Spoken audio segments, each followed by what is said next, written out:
மாசெல்லா சுத்தமா திருப்புண்ணிய தீர்த்தத்தினால் குற்றம் நீங்கி விடகுணம் மாறேற்ற ஆட்டுக்குட்டி என்ற ரத்தத்தினால் மாசில்லா சுத்தமா திருப்புண்ணிய தீர்த்தத்தினால் குற்றம் நீங்கி விடகுணமாறேற்ற ஆட்டுக்குட்டியின் ரத்தத்தினால். பிதாவாகிய தேவனுக்கும் நமது ஆண்டவராகிய இயேசு கிறிஸ்துவுக்கும் பரிசுத்த ஆவியானவருக்கும் இப்பொழுதும் எப்பொழுதும் சதா காலங்களிலும் மகிமை உண்டாயிருப்பதாக. நாம் யாவரும் தேவனை மகிமைப்படுத்தும்படியாக உற்சாகமாக பாடி தேவனை துதித்து அவருடைய நாமத்தை மகிமைப்படுத்துவோமாக. பாடல்களை வழிநடத்தத்தக்கதாக நம்மத்தில் இருக்கிற அன்பு சகோதரர்களை முன்னுக்கு வரும்படி அன்போடு அழைக்கிறேன். தரைக்கடல் உயிர்வான் சகலமும் படைத்த தரைக்கடல் உயிர்வான் சகலமும் படைத்த தயபர பிதாவே நமஸ்காரம். சர்வலோகாதிபா நமஸ்காரம். சர்வ சிருஷ்டிகனே நமஸ்காரம். சர்வலோகாதிபா நமஸ்காரம். சர்வ சிருஷ்டிகனே நமஸ்காரம். தரைக்கடல் உயிர்வான் சகலமும் படைத்த தயபர பிதாவே நமஸ்காரம். தரைக்கடல் உயிர்வான் சகலமும் படைத்த தயபர பிதாவே நமஸ்காரம். இந்த தொழுகையின் முதல் ஜெபத்தை தேவனுடைய சமூகத்துக்கு ஒரு பலி போல எடுக்கத்தக்கதாக நம்மத்தில் இருக்கிற சகோதரரை அன்போடு அழைக்கிறேன். உன்னதங்கள் மத்தியில் வாசம் செய்யும் நீதியும் பரிசுத்தமும் நிறைந்த பரமபிதாவே, உம்மை தொழுது கொள்ளத்தக்கதாக இந்த நாளுக்காக இந்த தருணத்தை நீர் கொடுத்ததற்காக உம்மை துதிக்கின்றோம். நல்ல பிதாவே, இப்பொழுது கூட நாங்கள் உள்ளத்தின் ஆழத்திலிருந்து உம்மை துதிக்கவும் பிதாவே ஆவியோடு உண்மையோடும் உம்மை தொழுது கொள்ளவும் நீர் எங்களுக்கு தயவு செய்தரலும். கிருபையின் நிறைந்த பரமபிதாவே, உம்முடைய நன்மைகள் நாங்கள் நினைத்து பார்த்து நீர் எங்கள் மீது வைத்திருக்கிற அன்பை நினைத்து பார்த்து உம்மை துதிக்க போற்ற எங்களுக்கு தயவு செய்தரலும் தாப்னே. இந்த தொழுகை முழுவதையும் உம்முடைய கரங்களிலே அர்ப்பணிக்கின்றோம். நாங்கள் உம்மீது விசுவாசமாக இருக்க, இயேசு கிறிஸ்து மீது விசுவாசமாக இருக்க எங்களுக்கு கற்றுத்தாரும். இந்த தொழுகையை நீர்தாமே துவக்கு முதல் முடிவரை அங்கீகரித்து ஆசீர்வதிக்க வேண்டுமாய் இயேசு கிறிஸ்து மூலம் நினைப்பிக்கிறோம் நல்ல பரமபிதாவே, ஆமென்.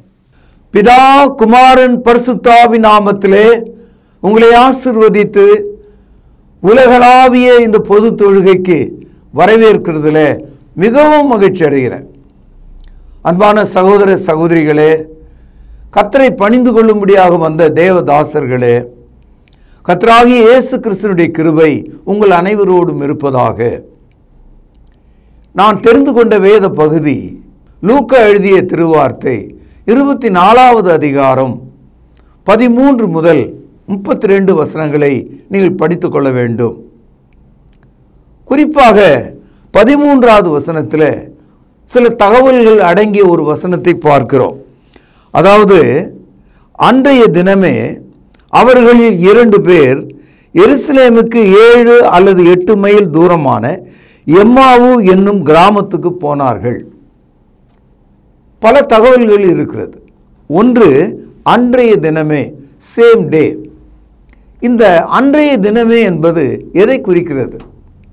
24ஆம் அதிகாரம் முதல் வசனமும் 6வது வசனமும் இயேசு விடியற் காலையில் கல்லறையிலிருந்து அவர் மரித்தோர்ந்து எழுந்தார். கல்லறை காலியாக இருந்தது. அவருடைய சீஷர்கள் அதை குறித்து ஆச்சரியப்பட்டார்கள். வேத வாக்கியம் நிறைவேறினதை உணர்ந்தார்கள். சகோதரர்களே, 2 பேர் என்ற அந்த சொல் 2 சீஷர்கள். இயேசு கிறிஸ்துவுக்கு ஏராளமான சீஷர்கள் இருந்தாங்க. குறிப்பாக 70 சீஷர்கள் இருந்தாங்க. அவர்களில் 12 பேரை கிறிஸ்து அப்போஸ்தலர்களாக அதிகாரம் கொடுத்தார். ஒரு கால் அந்த 70 சீஷர்களில் இந்த 2 பேரும் இடம் பெற்றிருக்கக்கூடும். இந்த 2 பேரில் ஒருவனுடைய பெயர் நமக்கு தெரிகிறது. அதை 18வது வசனத்தில் நீங்கள் பார்க்கலாம். அவர்களில் ஒருவனாகிய கிளியோப்பா என்பவன் பிரதியுத்தரமாக.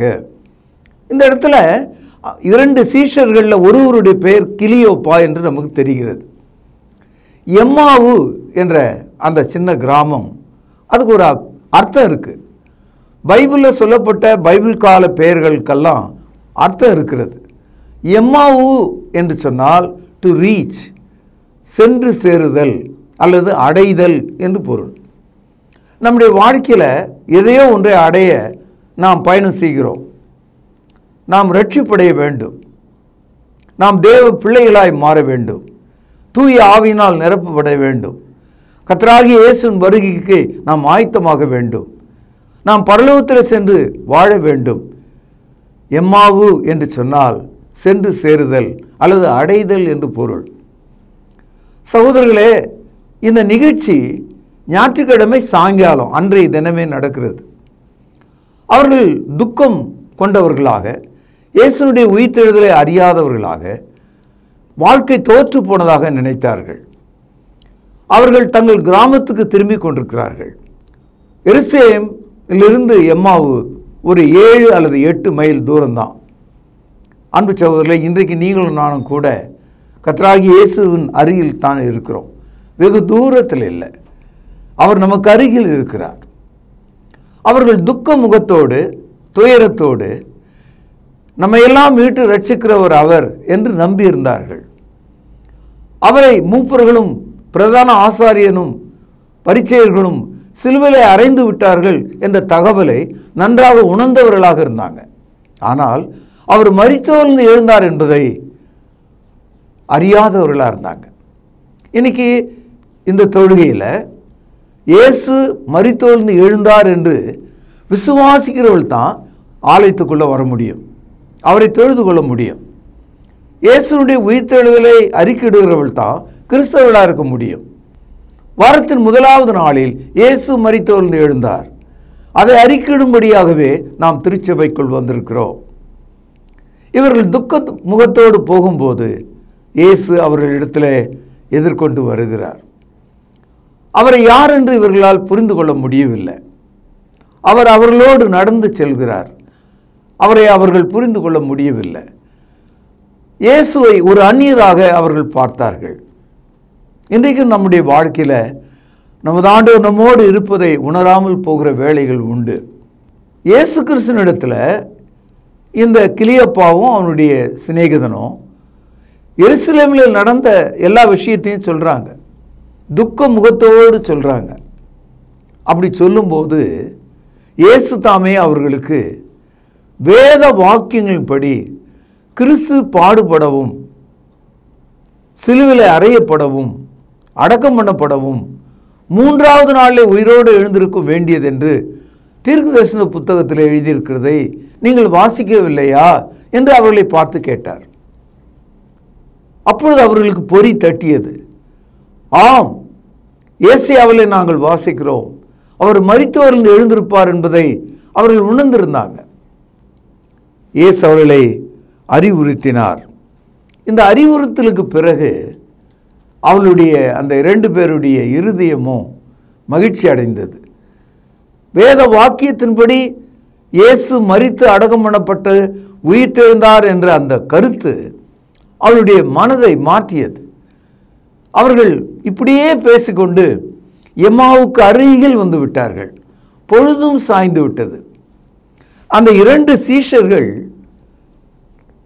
தங்களிடத்தில் பேசிக்கொண்டு வருகிற அந்த நபர் இன்னார் என்று அறியாமல் மன உருக்கம் உள்ளவர்களாய் அவரிடத்தில் ஒரு கேள்வியை வைத்தார்கள். லூக்கா 24ஆம் அதிகாரம் 28வது வசனம்.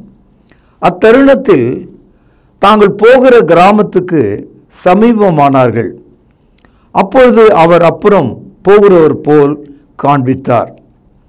அவர்கள் அவரை நோக்கி, நீர் எங்களோடு தங்கியிரும், சாயங்காலம் ஆயிற்று, பொழுதும் போயிற்று என்று அவரை வருந்தி கேட்டுக்கொண்டார்கள்.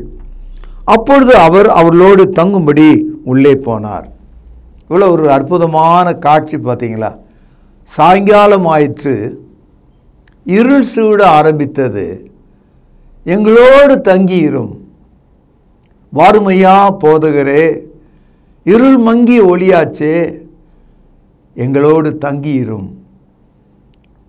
அந்த 2 பேருடைய இருதயத்தில் விசுவாசம் விதைக்கப்பட்டது. வேத வாக்கியங்கள் எடுத்து காண்பிக்கப்பட்ட போது, when Christ showed them the fulfillment of the prophecy, the scriptures, they become so much grateful to God. அவர்கள் தேவனுக்கு பிரியமான மக்களாக மாறினார்கள். அவருடைய இருதயத்தில் மகிழ்ச்சி உண்டாயிற்று, நம்பிக்கை பிறந்தது. அதனுடைய உச்சக்கட்டம், அவர்கள் தங்கள் கிராமத்துக்கு அருகில் வந்தபோது இயேசுவை பார்த்து, ஐயா நீங்கள் ரொம்ப தூரம் போகணும் போல் இருக்கு, இருந்தாலும் இந்த நாளில் எங்களோடு இருந்து இந்த இரவை கழித்து விட்டு செல்லுங்கள். இந்த அன்பு அவளுடைய இருதயத்தில் ஊற்றாக பிறந்தது. இயேசு சம்மதித்தார். அவளோடு கூட அவளுடைய வீட்டுக்கு சென்றார். இந்த நாளில் நீங்கள் ஆலயத்தை விட்டு செல்லும்போது அவர் உங்கள் வீட்டுக்கு வர வேண்டும். அவர் உங்கள் வாழ்க்கைக்குள் வர வேண்டும். நீங்கள் வசனத்தை புரிந்து கொள்ளும்போது, இயேசு கிறிஸ்துவினுடைய மரண அடக்க உயிர்த்தெழுதலை புரிந்து கொள்ளும்போது அவர் உங்கள் வீட்டுக்குள் வருகிறவராக இருக்கிறார். சகோதரர்களே, அவர் அந்த வீட்டுக்குள் வந்த பொழுது நடந்த ஒரு சம்பவம் நமக்கு மிகவும் ஆச்சரியமாக இருக்கிறது. மத்தேயு எழுதிய சுவிசேஷம் 26ஆம் அதிகாரம் 29வது வசனம். இது முதல் இந்த திராட்சை பழ ரசத்தை நவமானதாய் உங்களோடு கூட பிதாவின் ராஜ்யத்தில் நான் பானம் பண்ணும் நாள் வரைக்கும் இதை பானம் பண்ணுவதில்லை என்று உங்களுக்கு சொல்கிறேன் என்றார். அதாவது இயேசு கிறிஸ்து அனுசரித்த அந்த கர்த்தருடைய பந்தி, த லார்ட்ஸ் டேபிள், அதன் முடிவில் அப்போஸ்தலர்களுக்கு இந்த வார்த்தையை சொல்கிறார். தேவனுடைய ராஜ்யத்தில் நான் வந்து சேரும் வரைக்கும், நான் மரித்தோரிலிருந்து எழுந்த பிறகு நவமானதாய் புதியதாய் இந்த பந்தியில், இந்த திராட்சைப்பழ ரசத்தில் உங்களோடு பங்கு கொள்வேன் என்று தீர்க்க தரிசனமாக சொன்னார். இயேசு சிலுவையில் அறையப்பட்டு அவர் மரித்தோர்ந்து எழுந்த அந்த நாள், கர்த்தருடைய நாள், ஞாயிற்றுக்கிழமையில் நடந்த சம்பவம் இது. அப்படியானால் இயேசு கிறிஸ்துவனுடைய ஆசைப்படி, விருப்பத்தின்படி புதிதாய் திராட்சை பழத்தை ரசமாகவும் அப்பத்தை தன் சரீரமாகவும் தன்னுடைய சகோதரர்களுக்கு உடன்படிக்கையாக அவர் ஏற்படுத்தினார். அப்படி ஏற்படுத்தப்பட்ட அந்த பந்தியில் கிறிஸ்து இருக்கிறார். Jesus is there in the bread and wine. இயேசு தாமே எம்மாவூர் சீஷர்களோடு அந்த வீட்டுக்குள் போன போது ஒரு காட்சியை நாம் இங்கே பார்க்கிறோம். பாருங்கள், லூக்கா எழுதிய சுவிசேஷம் 24ஆம் அதிகாரம் 30வது வசனம். அவர்களோடு அவர் பந்தி இருக்கையில், கவனிங்கள், அப்பத்தை எடுத்து ஆசீர்வதித்து அதை பிட்டு அவர்களுக்கு கொடுத்தார். இயேசு கிறிஸ்து தமது ராஜ்யத்தில் புதியதாய் நவமானதாய் கர்த்தருடைய பந்தியை அனுசரிப்பேன் என்று சொன்ன தீர்க்க தரிசனம் இங்கே நிறைவேறுவதை நாம் பார்க்கிறோம். இந்த அப்பத்தை வாங்கி அவர்கள் உட்கொள்ள ஆரம்பித்த போது, அதாவது கிளியப்பாவும் அவனுடைய சிநேகிதனும் அந்த அப்பத்திலே அவர்கள் பங்கு கொண்ட போது ஒரு ஆச்சரியம் நடக்கிறது. அது என்னன்னு பாருங்க, 31வது வசனம். அப்பொழுது அவர்களுடைய கண்கள் திறக்கப்பட்டு அவரை அறிந்தார்கள். உடனே அவர் அவர்களுக்கு மறைந்து போனார். அப்பொழுது அவர்கள் ஒருவரை ஒருவர் நோக்கி, வழியிலே அவர் நம்முடனே பேசி வேத வாக்கியங்களை நமக்கு விளங்கி காட்டின பொழுது நம்முடைய இருதயம் நமக்குள்ளே கொழுந்து விட்டு எரியவில்லையா என்று சொல்லி கொண்டார்கள்.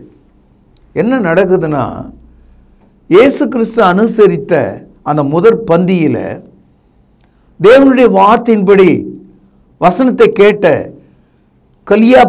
கிளியப்பாவும் அவனுடைய சிநேகிதனும் அங்கே ஒரு வார்த்தையை அவங்க சொல்கிறாங்க. அது என்னன்னா, நம்முடைய இருதயம் கொழுந்து விட்டு எரிந்தது. அவர் ஹார்ட்ஸ் வேர் க்ளோவன் என்று சொல்கிறாங்க. It was in a flame என்று சொல்கிறாங்க. கர்த்தருடைய வார்த்தையின்படி நடக்கும்போது அங்கே வல்லமையாகிய அக்னி இறங்குகிறது. அவர்கள் இருவரும் பேசிக்கொள்கிறார்கள். என்னவென்று பேசுகிறார்கள்? அவர் வசனங்களை எடுத்து நமக்கு விவரித்த போது, நாம் அதை உணர்ந்து கொண்ட போது நம்முடைய இருதயம் கொழுந்து விட்டு எரிந்ததே என்று சொன்னார்கள். இந்த நிகழ்ச்சி நடக்கிறதுக்கு முக்கிய காரணம், இயேசு அந்த அப்பத்தை ஆசீர்வதித்து அவர்களுக்கு கொடுத்தார். அவர்களுடைய கண்கள் அப்பொழுது திறந்தது. இயேசு அவருடைய கண்களுக்கு மறைந்து போனார். அப்படியானால் கிளியப்பாவும் அவனுடைய சிநேகிதனும், அந்த 2 சீஷர்கள் நல்ல கண்கள் உடையவர்கள் தான். ஆனால் அவருடைய கண்களுக்கு இயேசு மறைக்கப்பட்டிருந்தார். பாருங்கள், லூக்கா 24ஆம் அதிகாரம் 16வது வசனம். ஆனாலும் அவரை அறியாதபடிக்கு அவர்களுடைய கண்கள் மறைக்கப்பட்டிருந்தது. அதாவது 2 சீஷர்கள் எம்மாவூரை சேர்ந்தவர்கள் ஆரம்பத்தில் இயேசுவை சந்தித்த போது அவருடைய கண்களுக்கு அவர் புலப்படவில்லை. அவர்களை அறிந்து கொள்ள முடியவில்லை. their eyes were blinded. ஆனால் கர்த்தருடைய பந்தியை அவர்கள் புசித்த போது, இயேசு கிறிஸ்து தாமே ஆசீர்வதித்து கொடுத்த அந்த அப்பத்தை அவர்கள் பெற்ற போது, அதை அவர்கள் சாப்பிடும்போது அவருடைய கண்கள் திறந்தது. அவர்களுக்கு ஆச்சரியம் உண்டாயிற்று. அவருடைய இருதயம் கொழுந்து விட்டு எரிந்தது, மகிழ்ச்சியினால் நிறைந்தது. அவருடைய கண்கள் திறந்தது என்பது ஆச்சரியமான ஒரு பகுதி. இயேசுவை அறிவதற்கு முன் கண்கள் மறைக்கப்பட்டிருந்தது. இயேசுவை அறிந்து கொள்ளும்போது கண்கள் திறக்கப்படுகிறது. இன்றைக்கும் மனிதர்கள் தங்களுடைய வாழ்க்கையில் பாவத்தை விட்டு மனம் திரும்பி பாவ மன்னிப்பு கண்டு ஞானஸ்தானம் பெற்றுக்கொள்ளும் போது அவளுடைய கண்கள் திறக்கப்படுகிறது. ஞானஸ்தானத்துக்கு முன்னால எல்லா மனிதருடைய கண்களும் பிசாசினால கண்கள் மறைக்கப்பட்டிருக்கிறது. 2 கொரிந்தியர் 4வது அதிகாரம் 4வது வசனம். தேவனுடைய சாயலா இருக்கிற கிறிஸ்துவின் மகிமையான சுவிசேஷத்தின் ஒளி அவிசுவாசிகளாகிய அவர்களுக்கு பிரகாசமாயிராதபடிக்கு இப்பிரபஞ்சத்தின் தேவனானவன் அவளுடைய மனதை குருடாக்கினான். ஆகவே கர்த்தரை அறிவதற்கு முன் நமக்கு கண்கள் இருந்தும் விசுவாச கண்கள் இல்லை, கர்த்தரை அறிந்து கொள்ளும் கண்கள் இல்லை, அவருடைய வல்லமை உணரும் கண்கள் இல்லை. நாம் விசுவாசத்தினாலே தேவனுக்கு கீழ்ப்படியும் போது, தேவ மக்களாய் மாறும்போது நம்முடைய கண்கள் திறக்கப்படுகிறது, நம்முடைய இருதயம் கொழுந்து விட்டு எரிகிறது. நாம் அவரை கனப்படுத்தி மகிமைப்படுத்தி அவரை தொழுது கொள்கிறவர்களாய் இருக்கிறோம்.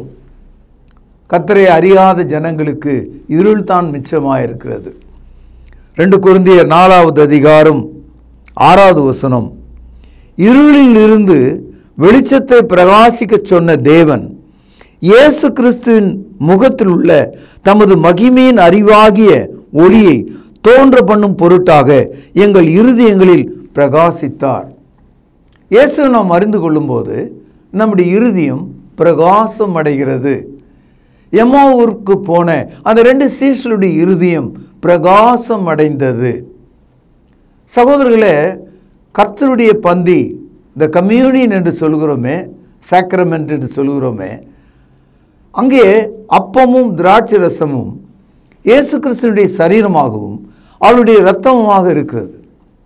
அதை நாம் வாயிலே உட்கொண்டு வயிற்றிலே ஜீரணித்து விட்டாலும், நாம் கீழ்ப்படியும் போது, விசுவாசிக்கும் போது, அவருடைய கட்டளைக்கு நாம் கீழ்ப்படிந்து நடக்கும்போது நமக்குள் சேருகிற அந்த அப்பமும் திராட்சை ரசமும் மாற்றப்படுகிறது. ஆவியின் உணவாக மாற்றப்படுகிறது, ஆத்மாவின் உணவாக மாற்றப்படுகிறது. தேவனுடைய வார்த்தையின்படி அது நம்முடைய இருதயத்தை கொழுந்து விட்டு எரியும் அக்னியாக அது மாறிவிடுகிறது. The ordinary bread and wine, when you take, you digest it.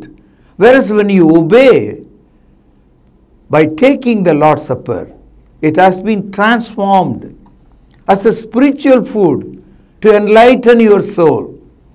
உன் ஆத்துமாவை பிரகாசிக்க செய்கிறதாக இருக்கிறது. இப்பொழுது இருக்கிற இந்த உடல் அழிவுக்கு ஏதுவானது.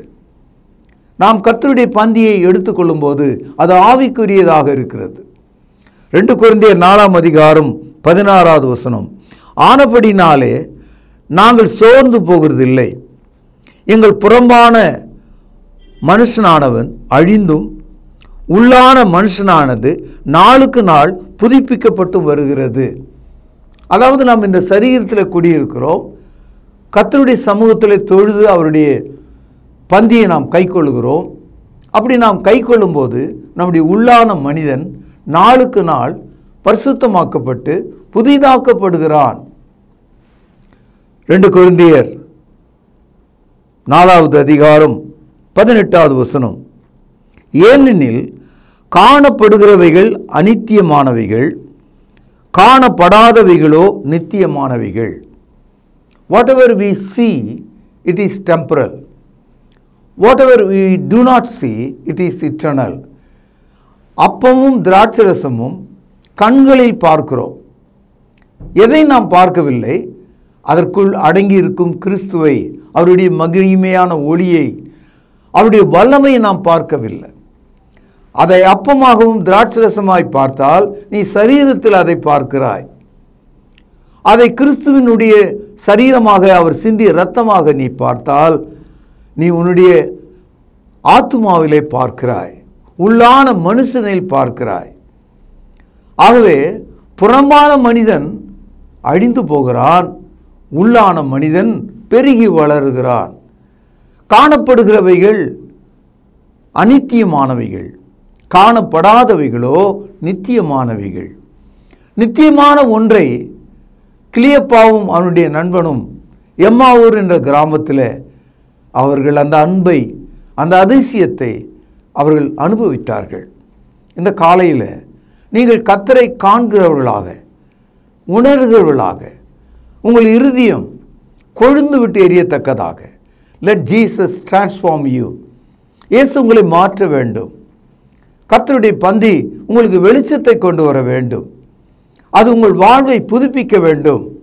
எரேமியா 24:7. நான் கர்த்தர் என்று அறியும் இருதயத்தை அவர்களுக்கு கொடுப்பேன், அவர்கள் என் ஜனமாயிருப்பார்கள், நான் அவர்கள் தேவனாயிருப்பேன், அவர்கள் தங்கள் முழு இருதயத்தோடும் என்னிடத்திலே திரும்புவார்கள் என்று இஸ்ரவேலின் தேவனாகிய கர்த்தர் சொல்கிறார். அதாவது கர்த்தருடைய பந்தியை நாம் வாரந்தோறும் பெறும்போது, அனுபவிக்கும் போது உள்ளான மனுஷனிலே நாம் மாற்றப்படுகிறோம், கர்த்தரிடமாய் சேருகிறோம், புதிய இருதயத்தை பெற்றுக்கொள்கிறோம். அந்த இருதயம் நாளுக்கு நாள் வெளிச்சம் அடைகிறது. அந்த 2 சீஷர்கள் சொல்கிறார்கள், அவர் நமக்கு அந்த வார்த்தைகளை விவரித்து சொன்னபோது, அந்த தீர்க்க தரிசனம் நிறைவேறினதை சொன்னபோது, அவர் மரித்தோர்ந்து உயிர்த்தெழுந்தார் என்பதை நாம் அறிந்து கொண்ட போது நம்முடைய இருதயம் கொழுந்து விட்டு எரியவில்லையா என்று சொன்னார்கள். அப்படிப்பட்ட ஒரு அனுபவம் உங்களுக்கு உண்டாகும்படி உங்களை ஆசீர்வதித்து இந்த நற்செய்தியை நிறைவு செய்கிறேன். பிரார்த்தனை செய்வோம். ஜீவனுள்ள தகப்பனே, அன்றைய தினமே எம்மாவூருக்கு புறப்பட்டு போன அந்த 2 சீஷர்களைப் போல நாங்களும் இருக்கிறோம். நீர் எங்களை சந்தியும், நீர் ஆசீர்வதித்து அப்பத்தையும் திராட்சரசத்தையும் எங்களுக்கு தாரும். எங்கள் இருதயம் கொழுந்து விட்டு எரிய உதவி செய்தரலும். உலகம் முழுதும் உள்ள உம்முடைய திருச்சபையை ஆசீர்வதியும். தீங்கிலிருந்து எங்களை ரட்சியும், சோதனையிலிருந்து எங்களை ரட்சியும்.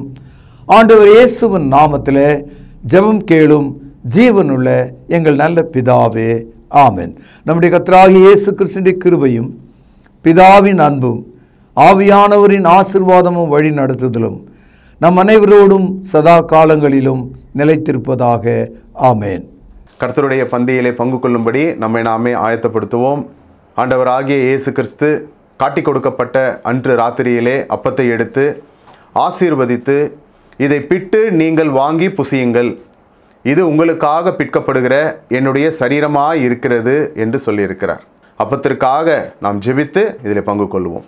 பரிசுத்தமும் இரக்கமும் தயவும் கிருபையும் நிறைந்த நல்ல ஆண்டவரே, உம்முடைய குமாரனாகிய இயேசு கிறிஸ்து சிலுவையிலே எங்களுடைய பாவங்களுக்காக தன்னுடைய இன்னுயிரை கொடுக்கும் பொழுது அவருடைய சரீரம் கிழிக்கப்பட்டது. அதற்கு ஒப்பாக இங்கு புளிப்பில்லாத அப்பம் இது வைக்கப்பட்டு இருக்கிறது. அப்பா, நீர் இந்த அப்பத்தை எங்களுக்கென்று ஆசீர்வதித்து தரும்படி விலையேற பெற்ற இயேசு கிறிஸ்துவனுடைய நல்ல நாமத்தினாலே இந்த ஜெபத்தை ஏறெடுக்கிறோம் அன்பின் பிதாவே, ஆமேன். அவர் அந்தபடியே பாத்திரத்தையும் எடுத்து, இந்த பாத்திரம் என் இரத்தத்தினால் ஆகிய புதிய உடன்படிக்கையாய் இருக்கிறது, என்னை நினைவு கூறும்படி இதை செய்யுங்கள் என்று சொல்லியிருக்கிறார். நாமும் கூட அவ்வண்ணமாகவே இதில் செய்யும்படியாக நாம் ஒன்று சேருவோம். தேவன் இந்த ரசத்தை ஆசீர்வதித்து தரும்படி நாம் ஜெபிப்போம். வானத்தையும் பூமியும் உண்டாக்கின சர்வ வல்லமையுள்ள எங்கள் நல்ல பிதாவே, என்னை நினைவு கூறும்படி இதை செய்யுங்கள் என்று சொல்லியிருக்கிறபடியே நாங்கள் செய்யும்படி வந்து நிற்கிறோம். இந்த ரசத்தை நீர் ஆசீர்வதித்து தாரும். குற்றமில்லாத மாசற்ற இதோ தகப்பனே, அந்த ரத்தம் எங்களுடைய பாவங்களுக்காக சிந்தப்பட்டது என்பதை நாங்கள் நினைத்து இதில் பங்கு கொள்ளும்படி, பயபக்தியோடு பங்கு கொள்ளும்படி எங்களை உற்சாகப்படுத்தும். எங்களை தாழ்த்துகிறோம். இந்த ரசத்தை நீர் ஆசீர்வதித்து தாரும். இயேசுவின் நல்ல நாமத்தில் இந்த ஜெபத்தை எடுக்கிறோம் அன்பின் பிதாவே, ஆமேன். தேவனுடைய சமூகத்தில் தேவனுக்கு மிக பிரியமான ஒரு தொழுகையை செய்து கொண்டிருக்கிறோம். இதை தொடர்ந்து தேவனுக்கு பிரியமான ஒரு பலியாக நம்முடைய கையின் பிரயாசங்களை தேவனுடைய சமூகத்துக்கு கொண்டு வருவோம். தேவன் கொடுத்தவைகள், இவைகளிலிருந்து நாம் எடுத்து தேவனுக்கு உற்சாகமாக கொடுப்பதற்கு நாம் ஒப்புக் கொடுப்போமாக. சபையின் அறிவிப்புகள், வியாதிப்பட்டவர்களை நினைவு கொள்ளுங்கள். விசேஷமாக ரட்சிக்கப்படாத மக்கள், அது உங்கள் நண்பர்களாக இருக்கலாம் அல்லது உங்கள் உறவுகளாக இருக்கலாம், அவர்கள் ரட்சிக்கப்படுவதற்காக தேவனுடைய சமூகத்தில் நாம் யாவரும் ஒன்று சேர்ந்து ஜெபம் செய்வோம். தேவனை ஆவியோடும் உண்மையோடும் நாம் தொழுது கொண்டோம். இந்த தொழுகையின் நிறைவு ஜெபத்தை நம்மத்தில் இருக்கிறதான சகோதரர் ஒருவர் முன்வந்து ஜெபித்து இந்த தொழுகையை நிறைவு செய்து தரும்படி அன்பாய் கேட்டுக்கொள்கிறேன். பரலோகத்திலே வாசமாயிருக்கிற எங்கள் நல்ல பிதாவே, உம்முடைய வார்த்தையினால் எங்களை சந்தித்ததற்காக உமக்கு ஸ்தோத்திரம். அண்ட சராசரங்களின் மீது அதிகாரமுடையவராகிய உமக்கு எங்களை தாழ்த்தி ஒப்புக் கொடுக்கிறோம்.